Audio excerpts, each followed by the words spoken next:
The Hour of the Phoenix by Richard Saxon is a book that I found sitting on my shelves, and I can't exactly remember where or why I got it, and for some reason it was calling out to me. I think because I'd never heard of Richard Saxon before or this book, and also I do quite like the design of this book, which is done by someone called Sam Suliman, and I think it is quite striking. And when I looked into it, I found that on Goodreads it has 0 reviews and 0 ratings, and upon looking into Richard Saxon, I couldn't find all that much information. So it made me intrigued to pick it up and read it, particularly because it is a very short book. This edition comes in at around 130 pages, so I blasted through it in a day or two, and I'm going to let you know here what I thought about it. So Richard Saxon is actually a pseudonym for a guy called J.L. Morrissey, who was primarily a writer of thriller novels in the 30s and 40s before transitioning over to science fiction under the name Richard Saxon in the 1960s. This book has a quote from the publisher which says, "Richard Saxon is fast building a following for himself as one of Britain's best writers of science fiction." And clearly he never really took off and achieved any real mainstream success, because I've never heard or seen anyone speaking about Richard Saxon or his books, so they've clearly not stood the test of time and achieved any real resonance. But this book is about a blue giant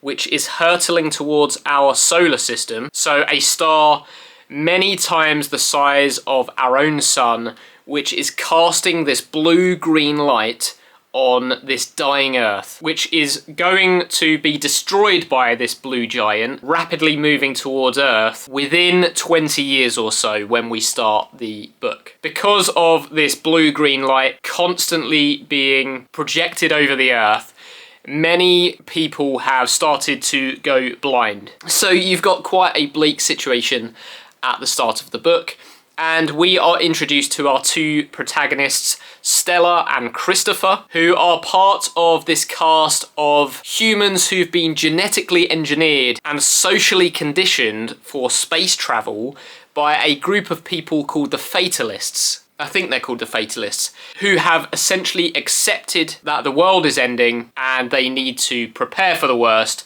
by continuing humanity in the stars. And there are other groups of humans as well with different belief systems. There are a sect of religious individuals who believe that the blue giant is being sent directly from God, who's reaching out to them. And there is a clash of beliefs on Earth because of these different mindsets. But you don't really get too much of that, because quite quickly you see Stella and Christopher leave the Earth, which is seemingly destroyed at the beginning of the story. Quite quickly then you get into some pretty clunky writing. I would say within the first couple of sentences you're already noticing that the writing here is not particularly strong, and the 2 main characters are incredibly annoying individuals with this sort of smug outlook and this quippy sense of humour. And actually I think there's a bit of consistency in their characterisation, because they are supposedly this genetically engineered, socially engineered group of super people who are supposed to be extremely resilient, but they crumble at the slightest inconvenience, not displaying any mental fortitude whatsoever in the early sections of this book. There's also lots of really obvious religious allegory in here, particularly relating to Adam and Eve and the Garden of Eden. And this isn't done subtly either. Saxon is deliberately telling you what he's doing, and the characters make reference to it. And this pervades the entire book. It doesn't just pop up once or twice. It is constantly referenced throughout the story. And I found it to be really surface level and really shallow. And I think that's actually probably a good description of the book overall. It sort of has that feeling of many of the kind of golden age short stories that I've been reading in science fiction, which can be entertaining and there can be some good ideas in there, but there's not a hell of a lot going on thematically.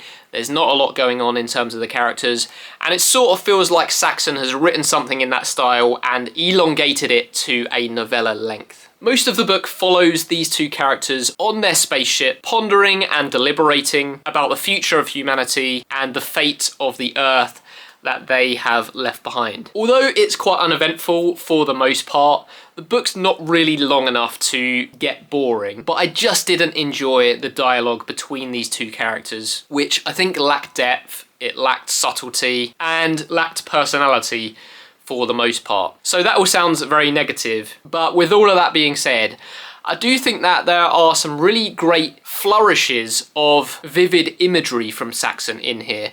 Particularly, like I say, with that constant presence of this blue giant, which the characters often personify, referring to it as the Blue Devil or the Intruder. And because Saxon is constantly reminding you that it's there, it feels like this looming presence, and it does lend itself to this eerie atmosphere, particularly when you consider the blue-green light that the world is bathed in, which is kind of unsettling at times. There's also a short section where these two characters land on another planet, and I'm not really going to get into that or spoil anything, but what they encounter there is truly strange and truly alien, and I think that that section was actually pretty great, but it only lasts for a couple of pages, and then we're back to these two characters engaging in this dialogue in their spaceship. So overall, I don't think it was a particularly good book. It's fairly middling and probably lands somewhere below average. It's not terrible, it's not unsalvageable, but I don't think it's worth your time. Unless you find a copy of it and you want this pretty cool design